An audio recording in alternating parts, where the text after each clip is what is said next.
Hello friends, எல்லாரும் எப்படி இருக்கீங்க? நல்லா இருக்கீங்களா?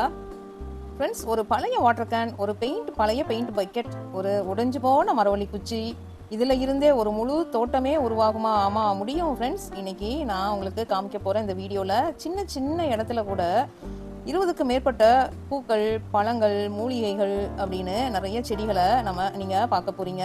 காற்றுல முறிஞ்ச மரவள்ளி மறுபடியும் 10 அடி உயரம் வளர்ந்துருக்கு. ஏர் லேயரிங் பண்ணி எடுத்த ஒரு சின்ன கொய்யா கிளையே இப்போ காய்க்குது. தூக்கி எறிகிற பழைய கேன்கள் எல்லாம் இப்போ அழகான ஃப்ளவர் டவராக மாறி இருக்கு. எந்த பெரிய முதலீடும் இல்லாமல் வீட்டில் இருக்கிற பொருள்களை வச்சு இதை எப்படி செஞ்சோன்னு ஒவ்வொன்றா காமிச்சு சொல்ல போகிறேன். கடைசி வரைக்கும் பாருங்கள். ஏன்னா காம்பவுண்ட் வால் முழுசையும் எப்படி பூந்தோட்டமாக மாற்றினோன்னு கடைசியில் நீங்கள் பார்க்க போகிறீங்க. அது ரொம்ப அழகாக இருக்கும். வாங்க ஃப்ரெண்ட்ஸ், வீடியோக்குள்ளே போகலாம். ஃப்ரெண்ட்ஸ், இப்போ நீங்கள் பார்க்குறது ஒரு ஃப்ளவர் டவர். இது பழைய வாட்டர் கேன் டாப், அந்த மேல் பகுதி இருக்குல்ல, அதை கட் பண்ணி எடுத்து யூபிவிசி பைப்பு பயன்படுத்தி இப்படி ஸ்டெப் பை ஸ்டெப்பாக நாங்கள் டவர் உருவாக்கியிருக்கோம். அதில் டேபிள் ரோஸ் ஃபிக்ஸ் பண்ணியிருக்கோம். இது எப்படி செஞ்சேன் அப்படின்ற வீடியோ நான் ஏற்கனவே என்னோடய சேனலில் போட்டிருக்கேன். நான் கமெண்ட்டில் உங்களுக்கு பின் பண்ணி வைக்கிறேன், நீங்கள் பார்த்து பயன்படுத்திக்கங்க ஃப்ரெண்ட்ஸ். நெக்ஸ்ட்டு நம்ம இப்போ பார்க்குறது கொய்யா மரம் தான். இது 1 இயருக்கு மேலே ஆச்சு. இப்போது முதல் டைமாக பூ பூத்து காய்ச்சிருக்கு. இது நாங்கள் ஏர் லேயரிங் மூலமாக இந்த கட்டிங்ஸை நாங்கள் எடுத்தோம். நீங்களும் உங்கள் ஃப்ரெண்ட்ஸ் இல்லைனா ரிலேட்டிவ்ஸ் வீட்டில் நல்லா டேஸ்டான கொய்யா மரங்கள் இருந்துச்சுன்னா அந்த மரங்களில் இதே மெத்தடில் ஏர் லேயரிங் மூலம் நீங்கள் கட்டிங்ஸ் எடுத்து நீங்கள் உங்கள் வீட்டு தோட்டத்தில், மாடி தோட்டத்தில் வச்சு வளர்க்கலாம் ஃப்ரெண்ட்ஸ். ரொம்ப யூஸ்ஃபுல்லான டிப்ஸ் இது. பாருங்கள் எவ்வளோ தடிமனாக இருக்குது. இப்போ தான் ஆனால் பூ பூத்து காய்க்க ஆரம்பிச்சிருக்கு. ரொம்ப சின்ன மரமாக தான் இருக்குது. இதில் பூக்களையும் காய்களையும் பார்க்கும்போது நமக்கும் ஒரு ஹாப்பியான ஃபீலை தருது ஃப்ரெண்ட்ஸ். கண்டிப்பாக நீங்களும் இந்த டிப்ஸை பயன்படுத்தி உங்கள் தோட்டத்தை அழகுபடுத்தலாம். நெக்ஸ்ட்டு நம்ம என்ன பார்க்க போகிறோன்னா பப்பாளி மரம் தான். இந்த பப்பாளி மரத்தை நாங்கள் பெயிண்ட் பக்கெட்டில் வச்சுருந்தோம். அந்த பெயிண்ட் பக்கெட்லேருந்து தனியாக எடுத்து இப்போது நாங்கள் தரையில் வச்சுருக்கோம். ரெண்டு மரத்தை வச்சுருக்கோம். ரெண்டுமே சூப்பராக வளர்ந்துருக்கு. பாருங்கள், துளிர் விட ஆரம்பிச்சிருக்கு. பெயிண்ட் பக்கெட்லேருந்து மாற்றும் போது நாங்கள் டவுட்லேயே இருந்தோம். ஏன்னா இது பெரிய மரமாக இருக்கே, தனியாக பிரித்து தரையில் வச்சா துளிர் விட்டு வேர் பிடிச்சு வருமா அப்படின்னு நினச்சிட்டே இருந்தோம். பட் ஆனால் சூப்பராக தளிர் விட்டு வந்திருக்கு ஃப்ரெண்ட்ஸ். பார்க்கும்போதே நமக்கும் ஒரு ஹாப்பியான ஃபீலை தருது. நெக்ஸ்ட்டு நீங்கள் இப்போ பார்க்குறது விதை போட்டு வளர்ந்த கொய்யா மரம் தான். இதுவும் பாருங்கள், இது 25 லிட்டர் கண்டெய்னர், வாட்டர் கண்டெய்னரில் தான் வச்சுருக்கோம். அதுவும் நிறையா கிளைகளோட நல்லா தளிர் விட்டு வந்திருக்கு. மழை காலத்தில் நாங்கள் என்ன பண்ணுவோம்னா அந்த கிளைகளை கட் பண்ணி விட்டுருவோம். அப்போ தான் நிறைய கிளைகள் பிரிஞ்சு வரும். ஸோ அந்த மெத்தடில் நீங்களும் ட்ரை பண்ணலாம். 25 லிட்டர் கேன்லேயே நீங்கள் வளர்க்கலாம் கொய்யா மரங்களை. நாங்கள் விதை போட்டு வளர்த்தது. நெக்ஸ்ட்டு நீங்கள் பார்க்குறது மாதுளை செடி தான். இந்த மாதுளையை நாங்கள் பெயிண்ட் பக்கெட்டில் வளர்த்துட்ருக்கோம்.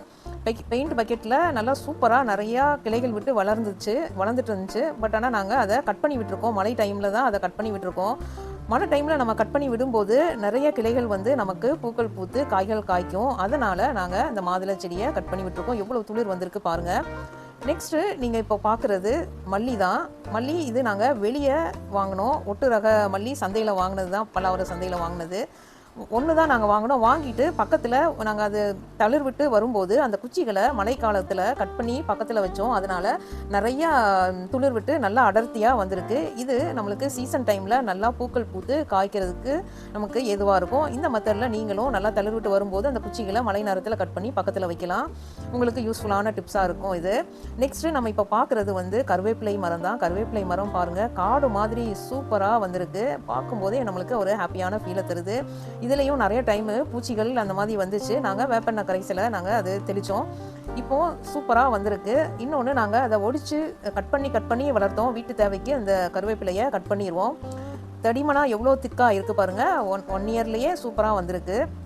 இது நாங்கள் காம்பவுண்ட் வால் பக்கத்துலேயே வச்சுருக்கிறதுனால மாடு ஆடு எல்லாம் கடிச்சிரும்ன்றதுனால நிறைய டைம் கடிச்சிச்சு. அதனால தான் நாங்கள் இன்னொரு ட்ரிக்கும் ஃபாலோ பண்ணியிருக்கோம். நான் அது வீடியோ கடைசியில் உங்களுக்கு சொல்கிறேன் என்ன ட்ரிக்குன்ட்டு. நெக்ஸ்ட்டு இப்போது நம்ம பார்க்குறது சூப்பரான குரோட்டன்ஸ். இந்த குரோட்டன்ஸ் சூப்பராக வளர்ந்துருக்கு பாருங்கள். ஒரு செடி தான் இருந்துச்சு, ஒரு குரோட்டன்ஸ் தான் இருந்துச்சு. அது பக்கத்தில் சின்ன கன்று வரும். அந்த கிழங்கு மூலமாக அதை நாங்கள் தனியாக கட் பண்ணி எடுத்து ஒவ்வொன்றா அப்படியே தனித்தனி செடியாக மாற்றி பாட்டில் வச்சுருக்கோம். தரையிலையும் வச்சுருக்கோம். இப்போ நீங்கள் பார்க்குறது தரையில் பார்க்குறீங்க. நெக்ஸ்ட்டு அது பக்கத்துலேயே இன்னொரு கருவேப்பிலை செடி. மொத்தம் காம்பவுண்ட் வால் ஓரத்தில் 3 கருவேப்பிலை மரங்கள் இருக்குது. 3மே நல்லா செழித்து சூப்பராக வந்திருக்கு. இதுக்கு நாங்கள் எந்த கெமிக்கல் உரமும் இந்த மரங்களுக்கு நாங்கள் போடுறது கிடையாது, வெர்மி கம்போஸ்ட் மட்டும்தான். நெக்ஸ்ட்டு இப்போது நீங்கள் பார்க்குறது வந்து மரவள்ளி தான், ஆள்வள்ளின்னு சொல்லுவாங்க. இந்த மரவள்ளி கிழங்கு குச்சி வந்து நம்ம திருநெல்வேலியிலேருந்து கொண்டு வந்து நடவு செஞ்சது. 3 குச்சிகள் நடவு செஞ்சோம். அது வீடியோவும் போட்டிருந்தேன். இடையில மழை பெய்யும் போது காற்றுல இந்த குச்சி அப்படியே உடஞ்சிருச்சு. இப்போது மறுபடியும் அது தளிர் விட்டு நல்லா உயரமாக வளர்ந்துருக்கு. நிறைய பேர் சொன்னாங்க இவ்வளோ உயரமாக வளரக்கூடாது, கட் பண்ணி வளர்த்துங்க அப்படின்னு. ஆனால் அது காற்றுலேயே கட்டாகி இப்போ மறுபடியும் 10 அடி உயரத்துக்கு நல்லா செழித்து வளர்ந்துருக்கு. இது 10 மாதத்தில் அறுவடை பண்ணலாம். அறுவடை பண்ணும்போது கண்டிப்பாக உங்களுக்கு நான் ஒரு வீடியோ போடுறேன் ஃப்ரெண்ட்ஸ். நீங்களும் உங்கள் வீட்லேயே இது எளிதாக வளர்த்தலாம். நம்ம ஃப்ரிட்ஜ் பாக்ஸில் கூட இந்த ஆள்வள்ளி கிழங்கை வளர்த்து பயன்பெறலாம் ஃப்ரெண்ட்ஸ். வெளியே வாங்குகிற ஆள்வள்ளி கிழங்கோட நம்ம வீட்டிலையே வளர்த்து பயன்படுத்தும் போது டேஸ்ட்டாகவும் இருக்கும், ஒரு ஆரோக்கியமாகவும் இருக்கும் ஃப்ரெண்ட்ஸ். இது ரொம்ப ஈஸியாக வளர்க்குறது. நம்ம ஃப்ரிட்ஜ் பாக்ஸ்லேயும் வளர்க்கலாம். நெக்ஸ்ட்டு வீடியோவில் நான் ஃப்ரிட்ஜ் பாக்ஸில் வளர்த்து அறுவடை கண்டிப்பாக நான் உங்களுக்கு போடுறேன். இப்போ நம்ம வச்ச இந்த ஆள்வள்ளி கிழங்கு 10 மாதத்தில் அறுவடைக்கு வந்துடும். அறுவடையை உங்களை போல் நாங்களும் ரொம்ப ஆவலாக எதிர்பார்த்து காத்துட்ருக்கோம். நெக்ஸ்ட் இப்போ பார்க்குறது சின்ன கண்ணாக மாற்றி வச்சது தான். அதுவும் பக்கத்தில் இன்னொரு கன்று வந்து சூப்பராக இருக்குது பாருங்கள். இந்த குரோட்டன்ஸ் பார்க்கும்போதே ஒரு ஹாப்பியான ஃபீலை தருது. அதுக்கு பக்கத்தில் இருக்கிறது திப்பிலி செடி ஃப்ரெண்ட்ஸ். இது ஒரு மூலிகை செடி. இந்த கீழே இருக்கிற இந்த திப்பிலி செடி மூலமாக தான் மற்ற பாட்டிலெல்லாம் மாற்றி நிறையா செடிகளை நாங்கள் உருவாக்கணும். திப்பிலி செடிக்கு அதிக வெயில் படுற இடத்துல வச்சிங்கன்னா வராது. இது நிழல் பாகான பகுதியில் வச்சிங்கன்னா தான் நல்லா திப்பிலி செடி வளரும். இது சளி, காய்ச்சல் போன்றவைகளுக்கு நம்ம அந்த கஷாயம் போட்டு குடிக்கிறதுக்கு இது பயன்படுத்தலாம். இலைகளையும் பயன்படுத்தலாம், அந்த திப்பிலியையும் பயன்படுத்தலாம் காய வச்சு. எல்லார் வீட்லேயும் வளர்க்க வேண்டியது. ரொம்ப ஈஸி மெயின்டெனன்ஸ். எந்த நோய் தாக்குதலும் இதுக்கு ஏற்படாது ஃப்ரெண்ட்ஸ். கண்டிப்பாக நீங்களும் உங்கள் தோட்டத்தில் வச்சு பயன்பெறுங்க. நெக்ஸ்ட்டு நம்ம பார்க்குறது ரோஜா செடி தான். இது கொடி ரோஜா. இந்த கொடி ரோஜா எப்படி செவரில் படர்ந்து மேலே வரைக்கும், ஃபர்ஸ்ட் ஃப்ளோர் வரைக்கும், மேலே மாடி வரைக்கும் போயிருக்கு. செவுத்தை பிடிச்சிட்டே அப்படியே மேலே வரைக்கும் போயிடுச்சு ஃப்ரெண்ட்ஸ். கிளைகளும் நல்லா பிரிஞ்சு போயிருக்கு. ஆனால் பூக்கள் இன்னும் பூக்க ஆரம்பிக்கல. எவ்வளோ உயரத்தில் இருக்குது பாருங்கள், எவ்வளோ பெரிய பெரிய கிளைகளாக மேலே படர்ந்து போயிருக்கு பாருங்கள். இவ்வளோ படர்ந்து போயிருக்கும் போது பூக்கள் பூத்தா பார்க்குறதுக்கும் இந்த கொடி ரோஜா அழகாக இருக்கும். அதனால தான் நாங்கள் இன்னும் கட் பண்ணாமல் அப்படியே விட்டு வச்சுருக்கோம். சூப்பராக இந்த பக்கமும் கீழ்ப்பகுதியிலையும் நல்லா படர்ந்து வந்திருக்கு பாருங்கள். அதுக்கு பக்கத்தில் இருக்கிறது பெங்களூர் ரோஸ். இந்த பூக்கள் பாருங்கள் எவ்வளோ கலர்ஃபுல்லாக இருக்குது. நம்மளுக்கு பார்க்கும்போதே ஒரு ஹாப்பியான ஃபீலை தருது இந்த பூக்கள், ரோஜா பூக்கள். ரோஸை பொறுத்த மட்டும் வந்து சீக்கிரத்தில் வளராது. வளர்ந்துச்சுன்னா உங்களுக்கு நிறைய பூக்களை தந்துக்கிட்டே இருக்கும். அதிக வெயிலான டைமில் இந்த பெங்களூர் ரோஸ் வராது ஃப்ரெண்ட்ஸ். கொஞ்சம் குளிரான டைமில், கொஞ்சம் மழை பெய்கிற டைம்லனா இந்த பெங்களூர் ரோஸ் பூக்குது. மற்ற டைமில் பூக்கள் பூக்கிறது இல்லை. ஆனால் இதே வந்து கொடி ரோஸ் வந்து எந்த டைம்லையும், நாட்டு ரோஜான்னு கூட சொல்லுவாங்க அது எந்த டைம்லனாலும் பூக்கும். பட் இது வரைக்கும் எங்களுக்கு நாட்டு ரோஜா நிறையா கிளைகள் நல்லா உயரமாக நல்லா படர்ந்து இந்த கொடி ரோஜா படர்ந்து போயிருக்கு. பட் ஆனால் இன்னும் பூக்களை வெயிட் பண்ணிகிட்டு இருக்கோம். பூக்கள் எப்போ பூக்குன்னு பூத்தவொன்னே உங்களுக்கு ஒரு வீடியோ போடுறோம் ஃப்ரெண்ட்ஸ். நெக்ஸ்ட்டு நம்ம இப்போ பார்க்குறது கிரீப்பர் பிளான்ட் தான். இது வந்து காம்பவுண்ட் வாலில் அப்படியே தொங்க விட்டுருப்பாங்க. படர்ந்து அப்படியே தொங்கிட்டு இருக்கும். பார்க்கும்போது காம்பவுண்ட் வால் ஃபுல்லாக நல்ல ஒரு க்ரீனான ஒரு லுக்கை, பாசிட்டிவ் வைப்பை நமக்கு கொடுக்கும். வச்சு இவ்வளோ ரொம்ப நாள் ஆச்சு, இப்போ தான் அது தளிர் விட்டு வந்திருக்கு. இப்போ பக்கத்தில் இருக்கிறது நாங்கள் காய்ந்த இலை சருகுகளை சேமித்து வச்சுருக்கோம். இப்போ நீங்கள் பார்க்குறது அந்த கிரில்லில் நாங்கள் டேபிள் ரோஸ் அரேஞ்ச் பண்ணி வச்சுருக்கோம். அந்த க்ரீன் கலர், ரெட் கலர், அந்த கலரில் இருக்கிறதெல்லாம் வெளியே வாங்கினது. அந்த ஒயிட் கலர் இருக்கிறதெல்லாம் வந்து தயிர் டப்பாவை பெயிண்ட் பண்ணி நாங்கள் டெக்கரேட் பண்ணி வச்சுருக்கோம். பார்க்குறதுக்கே நம்மளுக்கு ஒரு கிரில்லில் இந்த மாதிரி நீங்கள் ஹேங் பண்ணி வைக்கும்போது ஒரு பாசிட்டிவ் வைப்பு தரும். இப்போது நீங்கள் பார்க்குறது காம்பவுண்ட் வாலில் பார்க்குறது பெயிண்ட் பக்கெட்.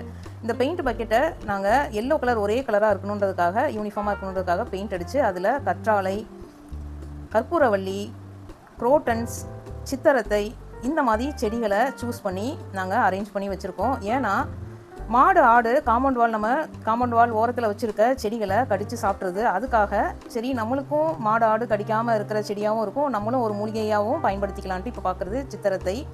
அதுக்கு பக்கத்தில் இருக்கிறது கற்றாழை வச்சுருக்கோம் பெயிண்ட் பக்கெட்டில். ஃபுல்லாக நல்லா உயரமாகவும் இருக்கும். உங்களுக்கு உள் பக்கத்தில் இருக்கிற செடிகளுக்கும் பாதுகாப்பாகவும் இருக்கும், பார்க்குறதுக்கு ஒரு அட்ராக்டிவாகவும் இருக்கும். நீங்களும் இந்த மெத்தடில் காம்பவுண்ட் வாலில் உங்களுக்கும் மாடு, ஆடு காம்பவுண்ட் வால் ஓரத்தில் இருக்கிற செடிகளை கடிச்சதுன்னா இந்த மெத்தடில் நீங்கள் ட்ரை பண்ணி மூலிகை செடிகளில் வளர்க்கலாம். மாடு, ஆடு சாப்பிடாத செடிகளை வளர்த்து நீங்கள் பயன்பெறலாம் ஃப்ரெண்ட்ஸ். பார்க்கும்போதே ஒரு ஹாப்பியான ஃபீலையும் தரும். காம்பவுண்ட் வால் பார்க்கும்போதே நமக்கும் மூலிகை செடிகளுக்கு பயன்படுத்துறது நம்மளுக்கு ஒரு ஆரோக்கியத்தையும் தரும் ஃப்ரெண்ட்ஸ். நீங்களும் உங்கள் வீட்டு தோட்டத்தில், உங்கள் மாடி தோட்டத்தில் இது போல் பூக்கள், செடிகள், மரங்கள் வளர்த்து பயன்பெறுவீங்கன்னு நம்புகிறேன் friends.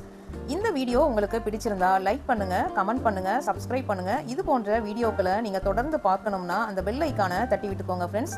Happy gardening, happy chicken farming. Have a nice day.